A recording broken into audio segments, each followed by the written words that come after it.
As Cruzadas, uma série de guerras religiosas, lançaram uma longa sombra sobre a história da Europa e do Oriente Médio. Essas campanhas, que duraram cerca de 2 séculos, foram lançadas pela Europa Católica em resposta à expansão dos turcos seljúcidas no Império Bizantino e na Terra Santa. A primeira cruzada, inflamada pelo apelo apaixonado do Papa Urbano II no Concílio de Clermont em 1095, marcou o início desta era tumultuada. O chamado às armas do Papa Urbano II ressoou profundamente no mundo cristão.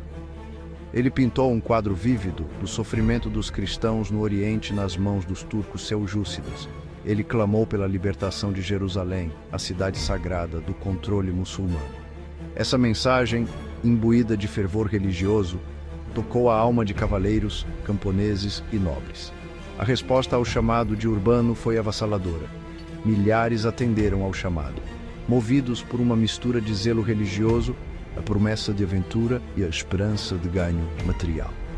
Esse movimento de massa, alimentado pela convicção religiosa e pela sede de conquista, preparou o cenário para a primeira cruzada e as ondas subsequentes de guerras santas que se seguiriam.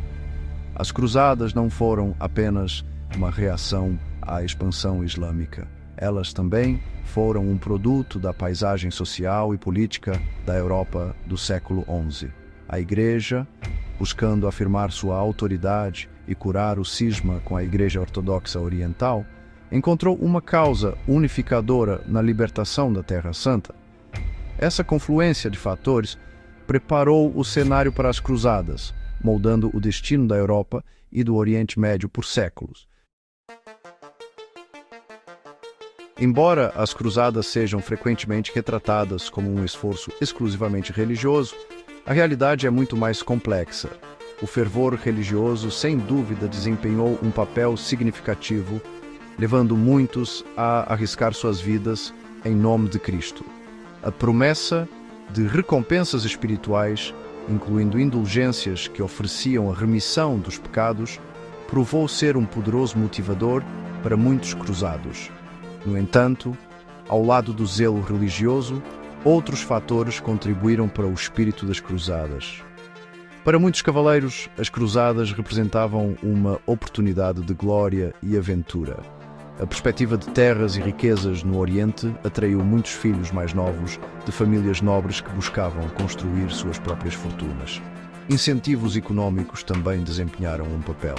Cidades-estado italianas, particularmente Veneza e Gênova, viram as cruzadas como uma chance de expandir suas redes comerciais no Oriente. Eles forneceram navios e suprimentos aos cruzados na esperança de colher os benefícios do aumento do comércio com o Levante. As cruzadas foram, portanto, um produto de uma complexa interação de motivações. Fervor religioso, o fascínio da aventura e da riqueza, e considerações políticas e econômicas, todos contribuíram para o lançamento e a sustentação dessas guerras santas. É essa intrincada teia de motivações que torna a compreensão das cruzadas um esforço tão fascinante e desafiador. A primeira cruzada, lançada em 1096, permanece como um testemunho do poder do zelo religioso e das complexidades do movimento cruzado. Impulsionados pelo chamado às armas do Papa Urbano II, dezenas de milhares de cruzados embarcaram em uma jornada perigosa para o leste. Eles enfrentaram fome, doenças e forte resistência dos turcos seljúcidas. Apesar dessas dificuldades, os cruzados alcançaram vitórias notáveis. A captura de Antioquia em 1098, após um cerco exaustivo, marcou um ponto de virada na cruzada. Essa vitória abriu caminho para a tomada de Jerusalém em 1099, um evento que causou ondas de choque em todo o mundo muçulmano. A tomada de Jerusalém foi um momento crucial para os cruzados. Foi vista como um sinal do favor divino e um cumprimento de sua missão sagrada. O estabelecimento do Reino Latino de Jerusalém marcou o auge do sucesso dos cruzados na Terra Santa. No entanto, o legado da primeira cruzada não deixa de ter seu lado sombrio. A conquista de Jerusalém foi acompanhada por um massacre brutal dos habitantes muçulmanos e judeus da cidade. Esse ato de violência, gravado nos anais da história, serve como um lembrete da brutalidade que frequentemente acompanhava o fervor religioso. A Segunda Cruzada, lançada em 1147, contrasta fortemente com os sucessos de sua antecessora.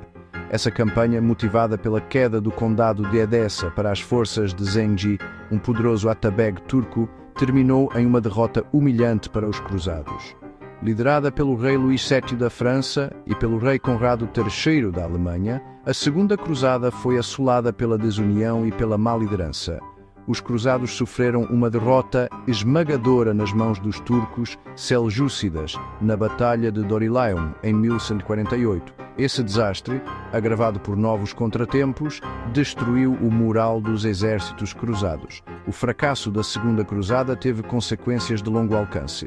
Marcou uma virada no equilíbrio de poder no Levante, encorajando as forças muçulmanas sob a liderança de Nur ad-Din Zangi. A perda de Edessa e o fracasso em recapturá-la expuseram as vulnerabilidades dos Estados cruzados. A Segunda Cruzada serve como um lembrete de que o zelo religioso por si só não era suficiente para garantir a vitória. A incapacidade dos cruzados de superar as divisões internas e se adaptar à paisagem militar em mudança do Levante acabou levando à sua queda.